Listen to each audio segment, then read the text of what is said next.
And we are live. Hello, everyone. Bodani, Sanbonani, and welcome back to yet another episode of Cut to Conversation powered by Z Studios. So, if you know us, Apa is Z Studios. We like to keep it real. We like to keep it very conversational, very light, no pressure. My name is Mondindutu, and today I think we're getting into a really important conversation. One that I feel is very relevant in a South Africa that we live in today, in the world that we live in the times that we live in. And today I'm joined by a group of incredibly talented artists, theatre makers, who recently brought a powerful production to life at the Zabalaza Festival, hosted at the Baxter Theatre. The title of the play is When Black Men Disappear, right? And from what we have gathered, it's set in a futuristic South Africa, right?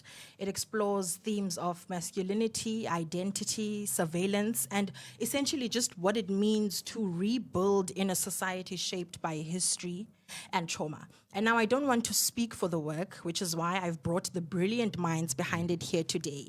So I'm going to start each and every one of you to please introduce yourselves. So your name, your role in the production, and how you became a part of this production. Let's start with Umtutuzeli.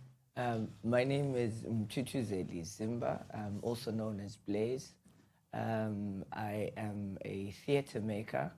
I'm the writer and the director of the production When Black Men Disappear. And yes, I'm an artist. Yes, sir. No, Kamarami Gumnobi, Uwamlefe. I come from Newcastle. And I played the role of Ukama, who's the bigger brother of Usakile, and also played the white man. So I found this guy. Actually, this guy found me. It was my first day in Cape Town, literally, and he gave me my very first gig in Cape Town. That's how then we've been working together ever since. Yeah. My name is Kulegane Bandilekeso. I'm from Pietermaritzburg, KZN. I was playing the character of Lwazi and the narrator. Yes, I was playing the character of Lwazi and the narrator.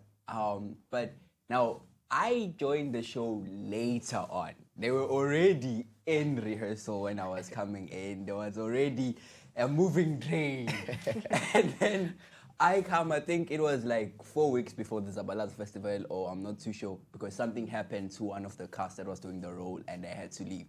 And then I had to come in, and then Blaze was like, listen, this is what we have here. This is the story. I don't know if you want to be part of it or not. That's after the whole audition process. And I was like, yeah, I think this is something I might enjoy it. And I joined the show, yeah. All right, now let's get straight into it. So for those who haven't had an opportunity to see the play yet, can you tell us a bit about it? So let's start with the title. Let's unpack that, When Black Men Disappear. Let's get into it. The title. Yeah. I mean, we initially had the preliminary title, See Me Now. And then it moved from See Me Now to When Black Bodies Disappear. And then we were like, okay, it sounds so general because it's suggestive of speaking to broader people. But then we tried to hone it and said, When Black Men Disappear. Primarily because the focus of the piece was to really interrogate the history of violence and trauma in relation to black male bodies, particularly black bodies who live in South Africa and South African townships. And I think when I suggested the name at first, I was like, okay. Because I've always been like quite fixated with the idea of black people disappearing, the idea of Black Death, the precarity of Black Death, like literally disappearing while walking, But my initial interest was to really hone into the black men, especially in this time and age.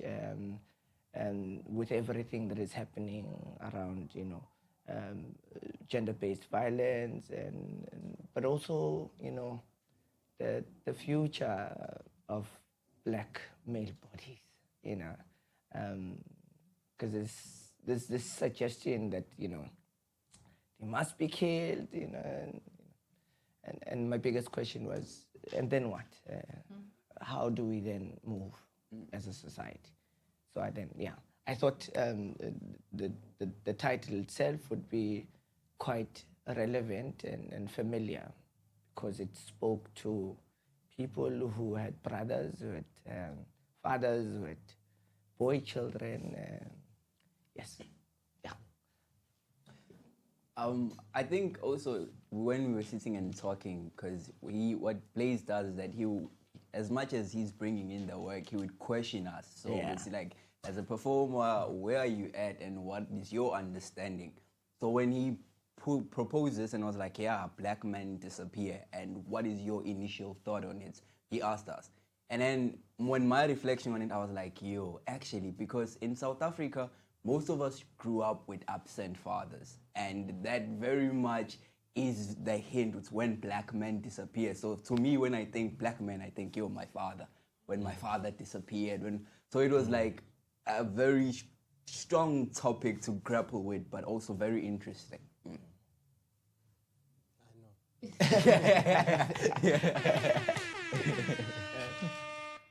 All right, now let's get into the story. Let's unpack that. What is When Black Men is about? What exactly is it about? Let's get into the story. Even if it's a synopsis, anything.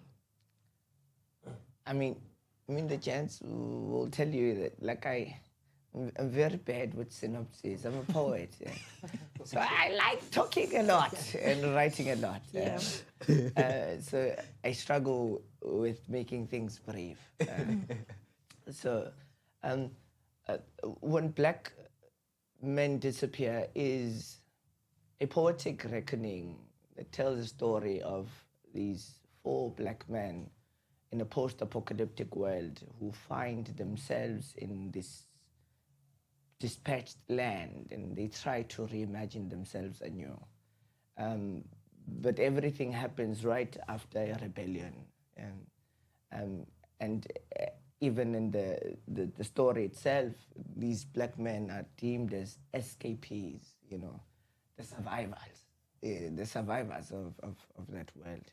And yes, it tells a story of friendship, of love, of brotherhood, of manhood, the idea of identity itself, but identity located within each other as men in these bodies. In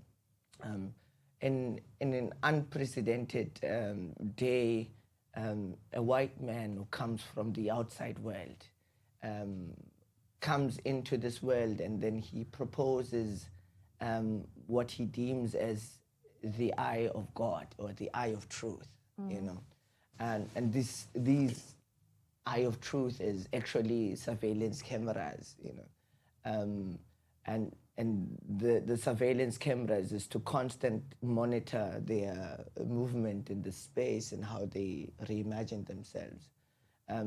But the agitation of this gaze, becomes what then, becomes this tragic happening, which then leads them to becoming, half human, half cyborg, because they are just, governed by the surveillance, and the story was also influenced by and performance installation that I did for my master's, and it was entitled Imizwa Ikabana Nencindezelo Yomzimba, the dispute or the altercation between body and feeling. And then I translated it into a live art installation, which also spoke to this idea of surveillance and the eye and someone just constantly looking at you. And then it became, that this eye then led to the disappearance of this body. Yeah. I think Yeah, Buff, go buff. off, Hayi ungakakhuluma. Ungakadla, Hayi khuluma, gadla nsizwa. Hayi No, gadla. I was gonna say also it's like context encane ukuthi it's the year 2060 in a post-apocalyptic South Africa, you know, and like all the women have revolted against the men because of, you know, gender-based violence and all kind of factors which we don't mention, but you know, so abantu besifazane are really pissed off or fed up with black men, and so there's an uprising that happens and black men essentially are killed, and if you are a black man you are at risk of being killed. So these guys migrate from the outside world and they find this piece of land, you know, and they make a home for themselves, and then you know, everything is fine. Then this white guy comes in and there's a family here. Myself, I play Sakile, who has a brother. I play Gamo, who has a brother. Then there's Kulegani, who has a grandfather, and you know they are related. Cousin-ish, yeah, yeah. And then yeah, so this white man, when he comes in, like Uplay says, with the cameras, he disturbs this peaceful you know, setting, and yeah, then chaos ensues. I think also, just to add on to what my friends here have said, that's Woodsy, it's also a commentary on what's been happening, I guess, in the world currently. Because what the show, if you watch the show, especially the moment when the white guy comes in and it's like Ngizoni Jongela Pansi, and how he speaks to them and how he acts, you would be like, oh, if we were to look at history, that's actually like when the settlers came. When we look back around the time, I don't know when, what is that, I forgot. But when around the time when the settlers came and how they came in and the wars that followed and the tactics they used to kind of shape where we are now as South Africa. So now it's that, but now in the future. Now imagine that, but now with machines now, electronics, robots, but also the idea that there's always someone behind controlling everything. The people that are not affected, they are always manipulating certain things to achieve like whatever they want through something else. So that we've seen that happen in the world currently right now. And that's what our show was mostly commenting on. We would say, yeah, this guy that is coming in is not really a white guy, it's a black guy, but because they've been programmed to think a certain way, they act like this now. And now they want to change this group of men to also act like that so that they'll benefit someone else. Yeah. Yeah, essentially it's about surveillance and the commentary on the body. yes, Yeah. under surveillance. Under surveillance. Right. Now, I'm curious about the setting. You speak about a post-apocalyptic South Africa. You speak about a futuristic South Africa, 2060, right? And the question that I have is, how did that world influence the way in which you tell the story? It's a very interesting question. I mean, putting it in a futuristic world, it gives us license and possibility of whatever can happen. Creatively or artistically as makers, then it gives us a room to play. But had we had placed it now, it would leave us in this contemporary world, you know, and nothing new would come out from it. But what was also quite interesting about this piece is that we were really trying to attempt the exploration of Afrofuturism, you know, and the techno-savvy world, you know, that there's this quite huge influence of technology, which then also, you know, translates in how the humans behave, you know. And there's a scene in the piece where Sakile and Ugama, and they find themselves, you know, they go out of the fence, you know, which they were not supposed to, you know, because that place that they were living in, it was demarcated. But they have this quite interest of seeing what's happening in the outside world. And when they discover, you know, like half human, like a dog that is half machine and half animal, and you know it really was really suggestive of us saying, you know, really we are really losing the human in us, and we are moving to a world where we're just going to be robotic, and being robotic means we move without feeling, and once we lose the feeling, then we are dead. You know, we are just machinery, and we can open it up to anything being possible, you know. But yeah, I think you know, we really tried to explore this Afrofuturistic world, you know, within the realms of surrealism, you know. And absurdity. And just to add that because of how he staged this work, we got this innovation award. Maybe we're going to speak about it. But yeah, I mean, I think the odds were against us because we had like such a limited stage. You know, it was a very, very, very small stage. And so initially, you know, Blaze had this idea of faga imkuku in the theater. But because of how small it was, we had like amazenke nyana, you know, amazenke out 3. And yeah, it's like his creativity was really out of this world, man. Even with some of the props that we used and the costumes, yeah, it spoke to a post-apocalyptic, you know, South Africa. And I think also it was nice that in terms of costumes, like it was very, I would say those are your everyday things that you would find like laying around. But when you were looking at on stage, it was like, yo, what is this mess? What are they wearing? But it was literally just everyday things like scarf, lapaya, blue, you know. So I think that was nice. And this show has been staged before. So if the people that watched before will know, yeah, there was like zincs. And now here at the Baxter, we couldn't have that. So we had to kind of move around it. And I think that was interesting. And I fell one time. Also, just to correct that, it was never staged before.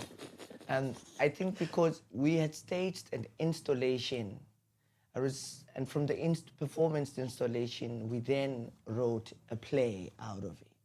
And so it was entirely new, I would assume, because it's completely different to what the performance art installation was like. It really, and I think it's one of the things I'm like, as a maker, I'm so quite fixated with. And I like working with this idea of chaos and strangeness and the weirdness. And when I was writing this thing, I was like, okay, in my head, I'm thinking curation. I'm like, I want the audience to sit on the edge of the seat and to leave mid-performance if they can, you know, because this shouldn't be a happy thing.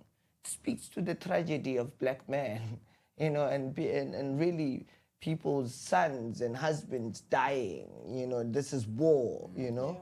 And I think we attempted to really play with this idea of absurd theater, you know, this notion of exaggeration and absurdity and this ridiculousness that comes with the world, also that carries, you know, humor and the lighter part of it, you know. But yeah. Right. I want us to talk about the process. How did rehearsals, what did they look like? Zabalaza, that's for sure.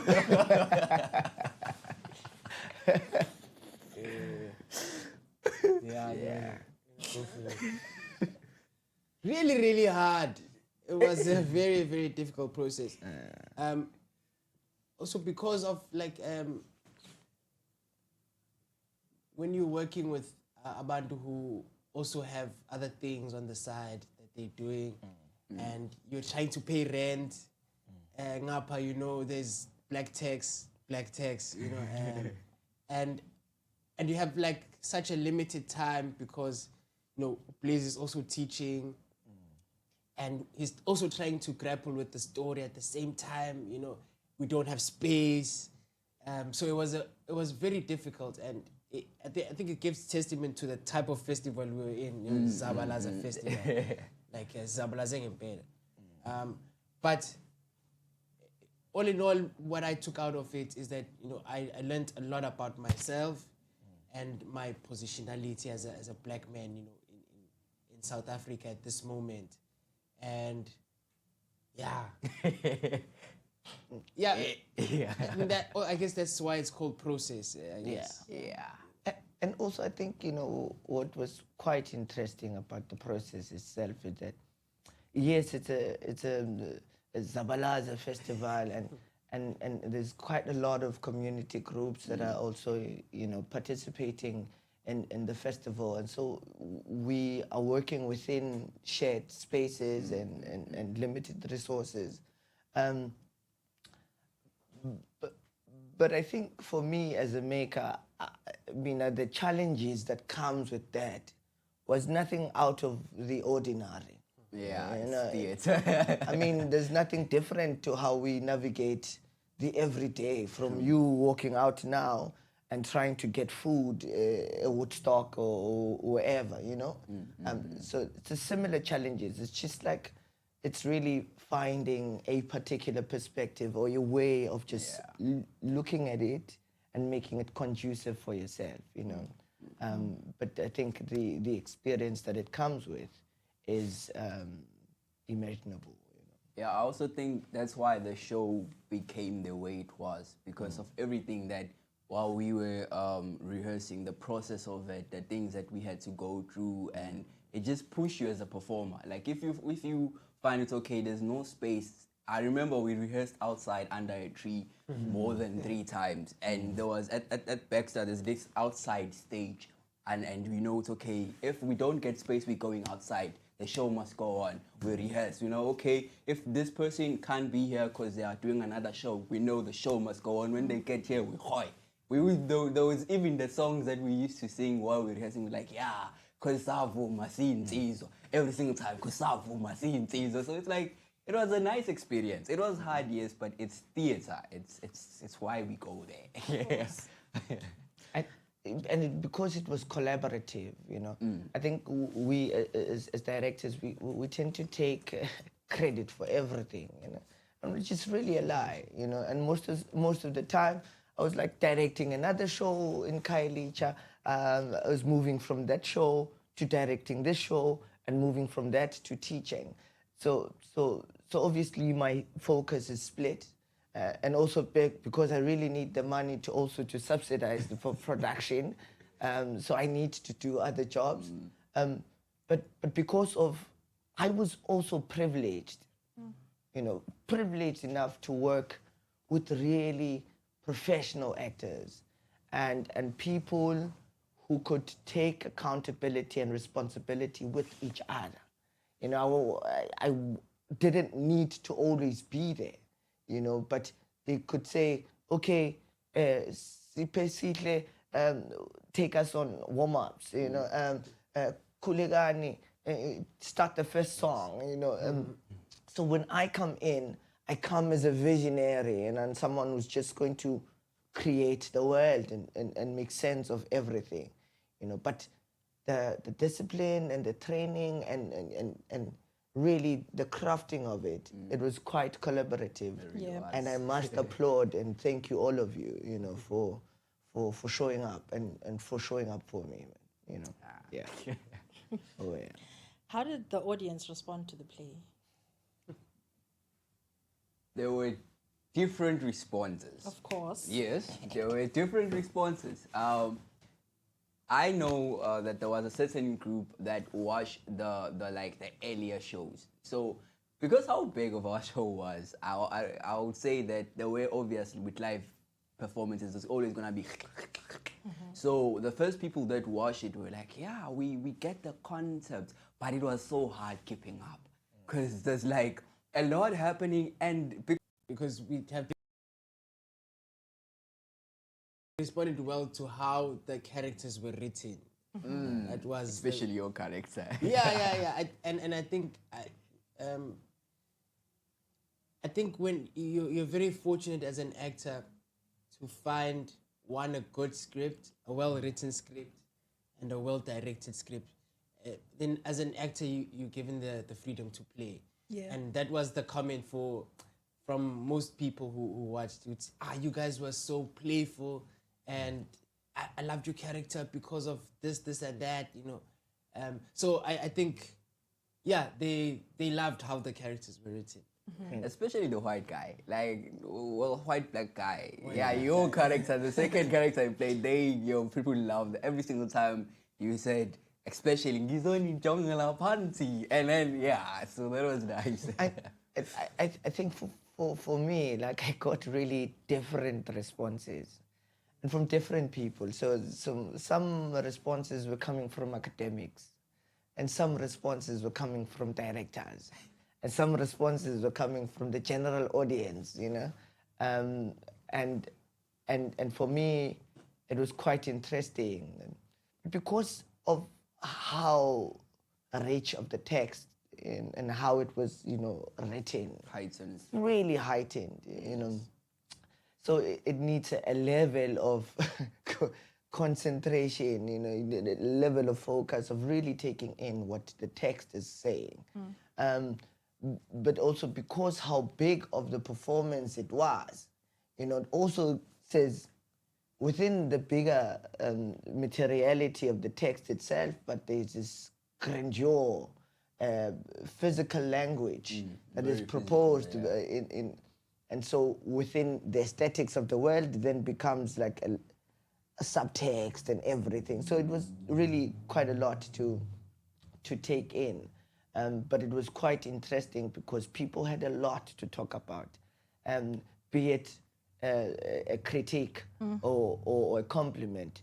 But when people are speaking about something, then there's interest. Yes, you that's know, what we there's want. provocation.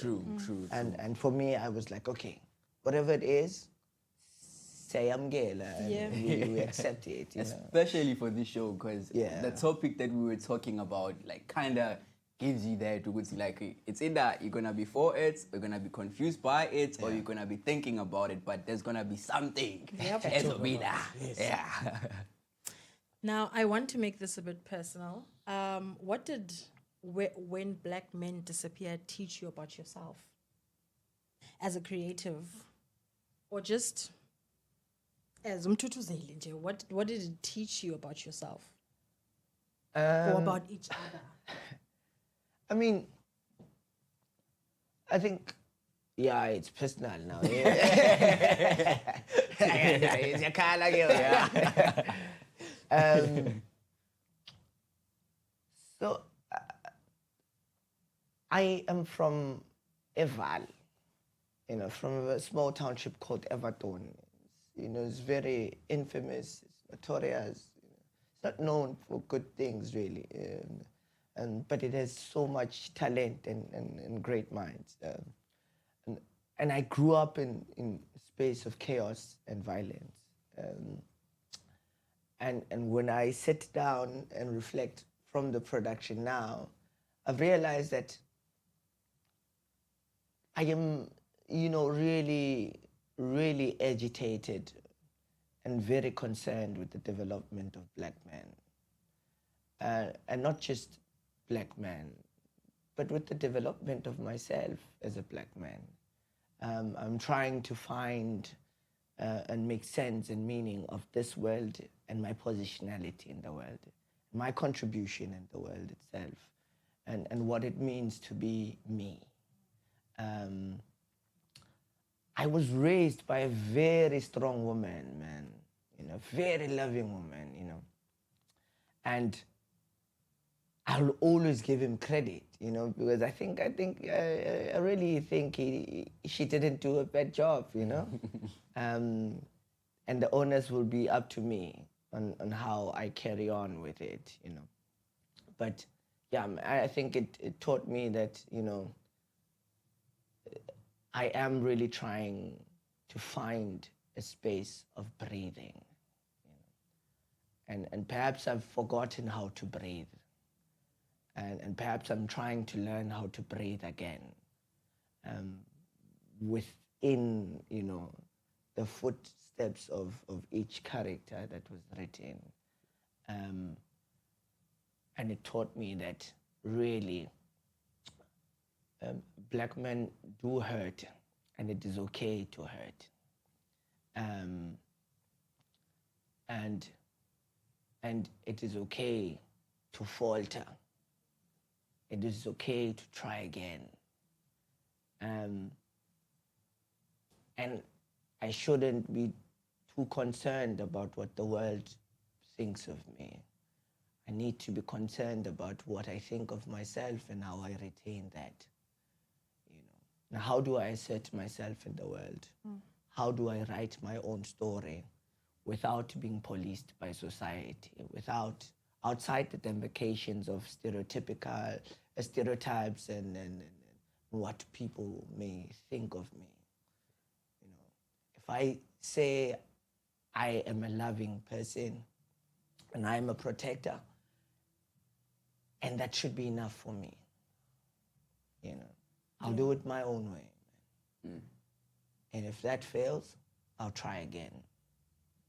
Yeah. Wow.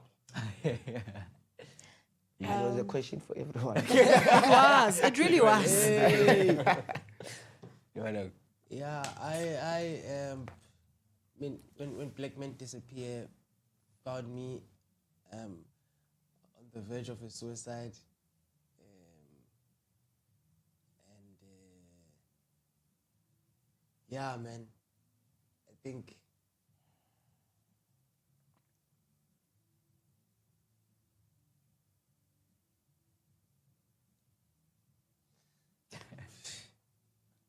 I think also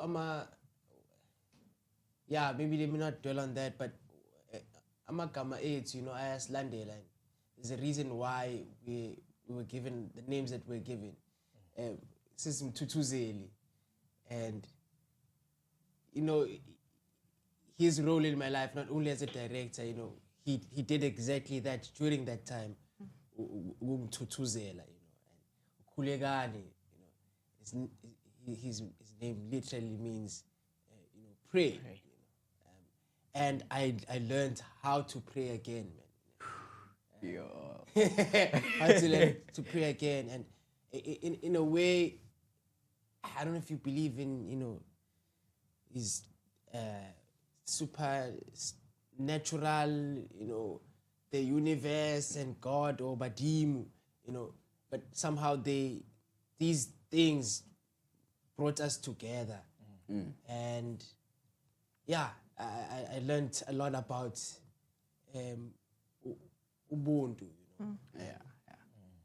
I think, just to add on to what Mngobi is saying, I think I've been in a couple of shows here in Cape Town, and the experiences there, I would say they were good, but it was the first time in my 4 years of being in Cape Town, being part of a group that prayed. And you know, you have to think there was only one female in our group, Onele, the rest were just men. So it's 6 men here and 1 female. But every time, all these 6 men go, let's pray. And then sometimes Onele also goes, let's pray. Yeah. Like there was one thing that kept us going was like, yo, we would pray. Because as much as we were focusing and giving everything we show it, there was a lot happening outside as well. For me, I just finished with school, so I just recently graduated. So I'm starting in the big world, and I'm starting with this show, and I'm just like, okay, finding myself, what's gonna happen, what's the next thing. Yeah. And then while through all of that was happening, my grandma also passed away during that time. And now you had to be like, yo, I can't go back home because I have to be this here. The show must go on. And I've seen these people, my group here, they became a family, pulling in every single time, even when things were not looking right on their side. And I was like, I also have to pull up, and we have to be here. And I think one day we were talking about what constitutes being a man and the way we live. And then something came up with sometimes we're victims of circumstance. And that stood with me because I was like, yo, if I were to look at my life, and I would say I have reacted the way I react the way I am to certain things because of all the circumstances that surrounded me. So every single thing that was happening, whether good or bad, whether great or whatever, but however I reacted to it made me who I am today.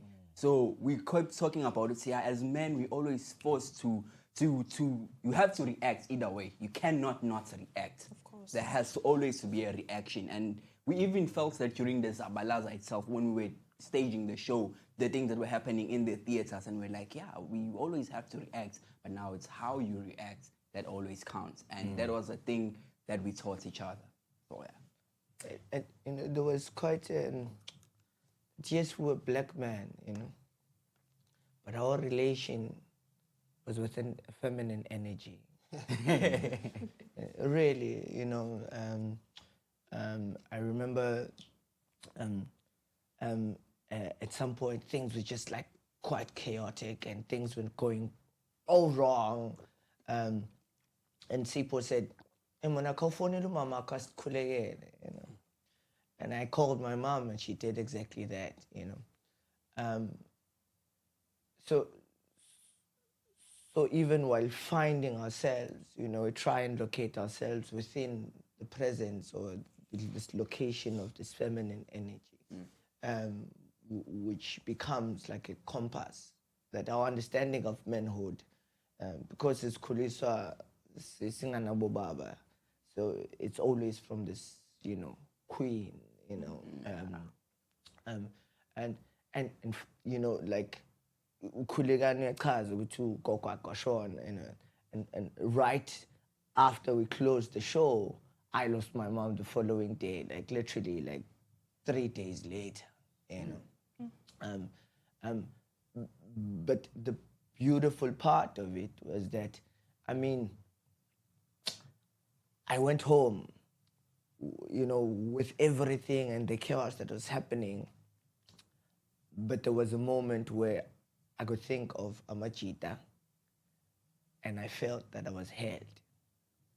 And I was not alone, but I was held by other black men who are still trying to reimagine themselves, you know, and we relate with each other from the wound itself, you know. Yeah. So yeah. Wow. Okay. Before we wrap up, I want to ask, this one is for our young theatre makers, right? So especially those thinking of auditioning for the next Zabalaza Festival. What advice do you have for them? Okay. For me, I would say just, it's a process. And every process comes with its challenges. Now, because we work in theatre, you have to embrace the challenges because whatever comes out of that will be beautiful. The moment the challenge comes and you like, yo, I'm out, I tap out, guys, I can't do this, I can't, or like, yo, it's so hard. The moment you give it power, it's gonna affect your show. And you can never have that because it's all about the show. Like, it's all about the story, and we artists, like, we chose to do this thing, you know? So embrace the process. That will be my advice. I think the biggest thing for me that we never talk about is just playing. My teacher always said, you're doing a play. Yeah, just play and have fun. And also that rehearsal doesn't begin at rehearsal, or start at rehearsal. Yeah. It starts at home. By the way, me and Kuligani won. I won Best Actor. Yes. And I got Best Upcoming. yes. Yeah. So the show got quite a few awards. And the show had 9 nominations. Yeah. Yes. Yeah. So we got 9 nominations. You know. Yeah. And one thing that stood out, people were saying this to me, like, oh, we always saw you, even when, you know, doing a Kambanya band, you were rehearsing, you know, on your own. And even at home, but you know, living ops, people are so conservative, and you know, you're at home, you're doing your thing. I mean, it comes with the craft or the work. Yeah. But just rehearse, have fun, and play. And you know, there's a powerful quote from the book Out of War by Sun Tzu, and I love this quote. It says, "In the midst of chaos, there's great opportunity." You know, and as an advice, you know, is always keep moving within that chaos, but keep moving, you know, and don't take yourself too serious. Life already is too serious. We have rent to pay, my brother. You know, but yeah, don't take yourself serious, but just allow yourself and open up yourself to opportunities and to experiences. I said to Kulegane this the first time I was working with him, there was the moment where I'm like, I'm trying to grapple with what I'm really trying to do. I mean, it's in my head, but I don't think it's translating. And I'm like, yeah, Kulegane. Uyayibona mos awungawari ntwana izofika ngithi ya ntwana ungawari izofika, you know. Yeah. And the beautiful part becomes that, you know. I always say magic happens. Magic is like water undulating in a cup.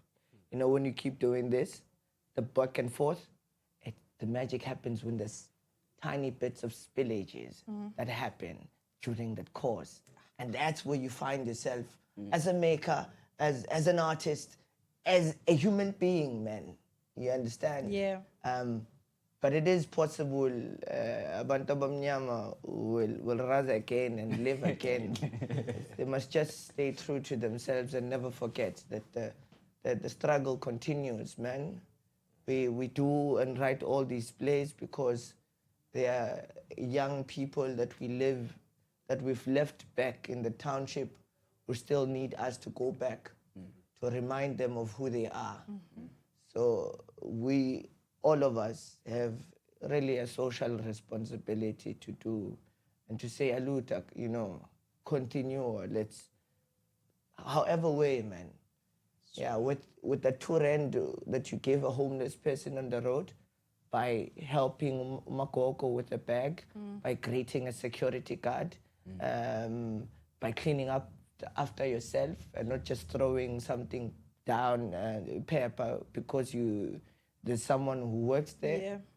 But just remembering, you know, just to being humble, man, and see the person for who they are, man. You know, yeah, man. Yeah, please. Wow. Is there anything exciting you guys are currently working on that we should keep an eye out for? So am I supposed to say now? Yeah, I would tell you, but I can't. Yeah. I signed an NDA, so I can't. The next show that I can speak about, I guess, is it's 2 Rifles, 2 Maiden, and a Revolver. It's a show about Cape Town history, but now it just has more action and fighting and stunts and jumping around in it. It's gonna be June, playing at the Baxter Theatre. Yeah, I think that's how you pronounce it. That's what I'm currently looking forward to. Yeah. Yes. We're currently doing Manje Manje. It's playing at the Baxter. Yes. We have 2 more shows. Yes, playing today, tonight at 7:30. If anyone wants to come. I don't know when this is being shot. Oh, okay. Yeah. And then tomorrow again at 12:30. A mini. and again in the evening. Please, guys, do come. It's really great. It's an epic show. Yeah, It's a really epic show. And then, Yes. please, we'll talk about this. Yeah. Okay. So, what I'm currently doing now, I am going to be performing in an art exhibition that is happening on the 2nd of May. It's called Umko at the Great Moore Studios here in Woodstock. So please, comrades must pull through from 11 until 3.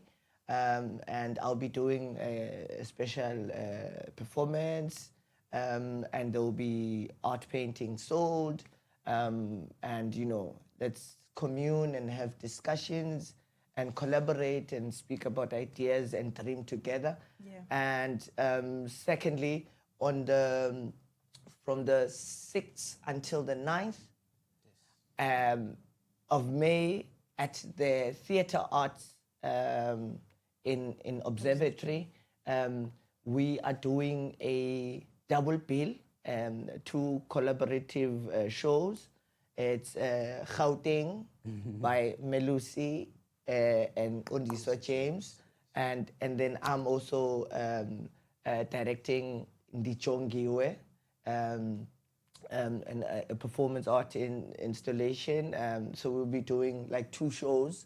The tickets sold is 200 and 200 for both the shows.